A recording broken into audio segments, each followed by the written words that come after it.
Good morning and welcome to a wonderful Wednesday. We are here for our weekly read aloud, and today's book, we're going to go ahead and jump right into it, is called The Sour Grape. Now, I have been known to hold a grudge, and today we are going to learn about what holding grudges does to us. I'm working on it, and we're going to see how Mr. Sour Grape worked on it too. Today, our author is Jory and Pete Oswald. The Sour Grape. Here we go. I'm a grape, a sour grape. Grr.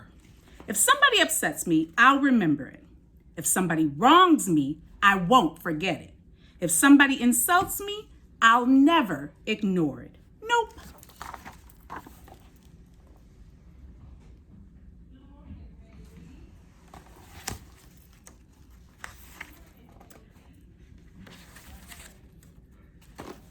See that banana over there? That banana slipped and bumped into me, so I'm holding a grudge. See that orange? That orange didn't call me back for a week. Grudge. See that lime? That lime borrowed my scarf and never returned it. Grudge. I suppose I've got pretty thin skin for a grape. Nobody steps on this grape. Grr. Granted, it wasn't always that way.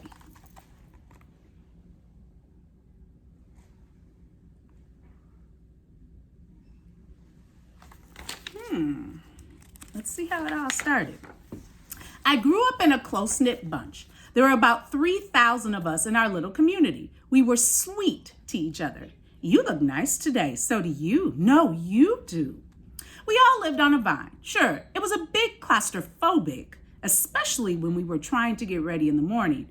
Are you done in there? Come on. But my family was ripe with humor, goodwill, and warmth. We did our best with what we had. Are you going to finish that? One big, happy family. Great family, that is. My grandparents visited on the weekends. We'd stroll in the sun and they'd teach us what they knew. They said that it takes a bunch to raise a seed. They said that good grapes roll their own way in life. They told us to be kind, forgiving, considerate, and grateful. Or, grateful, my grandpa said with a wink. Above all, no matter what life throws at you, and there will be a lot, try to stay sweet, my grandpa said. Indeed, we said in response. And for a while, I was the sweetest of the sweet. I said, please. I said, thank you. I brushed aside life's little annoyances. I knew how good I had it. Oops, no problem. But then, one day, something changed me. Uh-oh.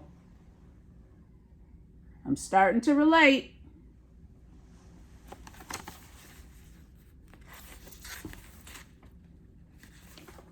It was my birthday. I had rigorously and vigorously planned a big party for weeks. I'd sent out invitations with the date prominently displayed. Get this. I had a Ferris wheel, a magician, hay rides. I had snacks upon snacks upon snacks. The highlight of the party, though, was a fireworks display, which would happen at sundown.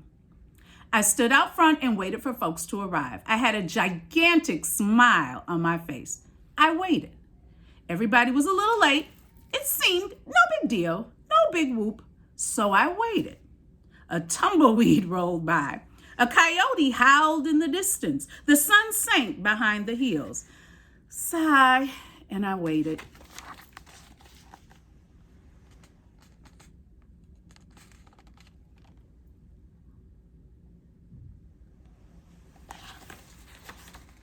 Nobody showed up, and I mean nobody. By the time the fireworks show started, with me as the sole spectator, I was fuming. I considered everybody I'd invited, and only one thought came to my mind. Grudge, grudge, grudge, grudge, grudge, grudge, grudge. So we see where it started. Nobody came to his birthday party. Is that a reason to have a grudge? Could be. After that, my personality became something else entirely. I went from a sweet grape to a bitter grape to a snappy grape. Finally, I became a sour grape. Grr.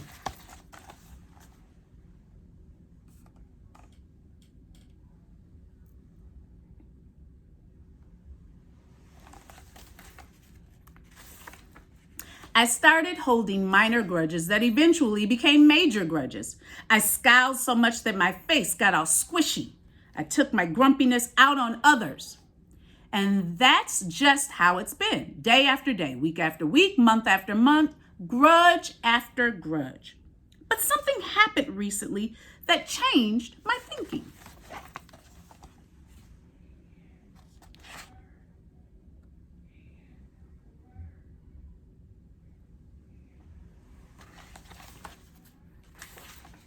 I was getting ready to meet up with my friend Lenny, the only fellow I know who's as sour as I am. Lenny and I usually go to the park where we sit on a bench and rant about stuff. But just as I was heading out the door, I bumped my knee. After I bandaged myself up, I discovered I had a flat tire.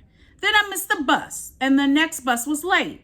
Finally, I got off at the wrong stop. Seemed like everything was going wrong.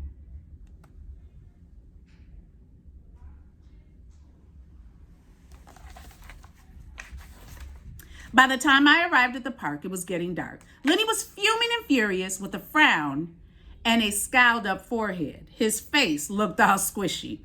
We agreed to meet at exactly 4 o'clock. You're 3 hours late.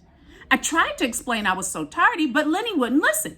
He'd already made up his mind. He formed a huge grudge and he wouldn't budge. I couldn't believe it. How unfair, I thought. How ridiculous, I thought. How similar to the way I would react. So he had someone taking out a grudge on him, and he didn't like how that felt. Let's see what happens. Lenny was pretty worked up. He was pacing back and forth. Occasional grumbles. His tone was tart, so I gave him a little space. Besides, it was nice out. I noticed the sky changing colors, chirping birds, the evening breeze, the buzz of the park's insects coming alive at night. I suddenly felt grateful and peaceful and calm. Had I been missing all this simple beauty because I was too busy complaining? Meanwhile, old Lenny stormed off, muttering something about disrespect and lack of consideration. I'm pretty sure I heard him add a grr too.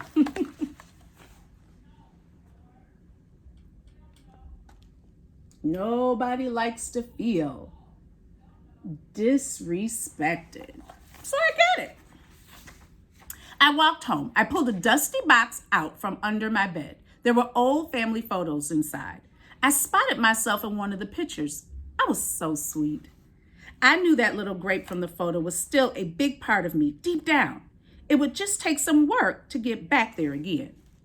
And that was the exact moment I found the invitation I had sent out for my infamous birthday party. Now, do you remember the birthday party? Let's see what happens here. The one where nobody showed up. It said May 31st.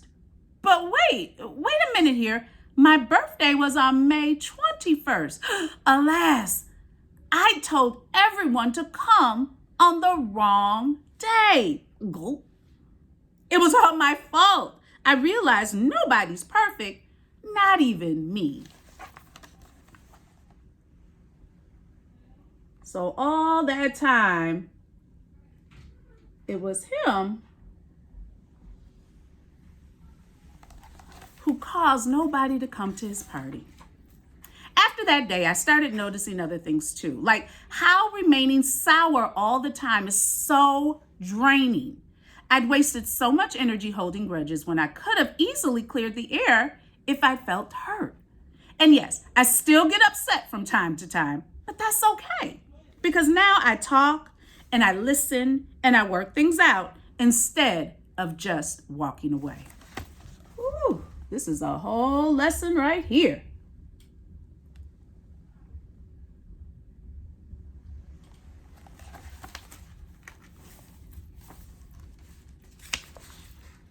My sourness is fading. I'm letting go of all my grudges. And hey, it's working.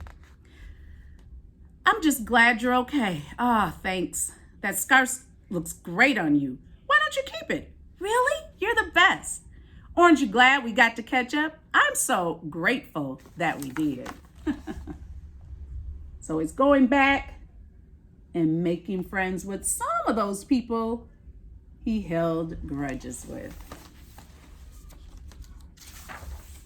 Sometimes I still let out a little grr when I'm frustrated, like this, grr. But then I move on. My face is less squishy too. Oh, and don't worry, things are okay with Lenny again. Gosh, sorry I'm late. You must be furious. No big deal, my friend. So he got caught in the rain and he got a little frustrated. And Lenny was late this time, but he was like, it's okay.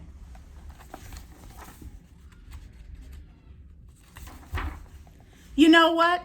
If you look at things in the right sort of way, and if you remember to be kind, considerate, forgiving, and grateful, life really can be pretty sweet. Yes, indeed.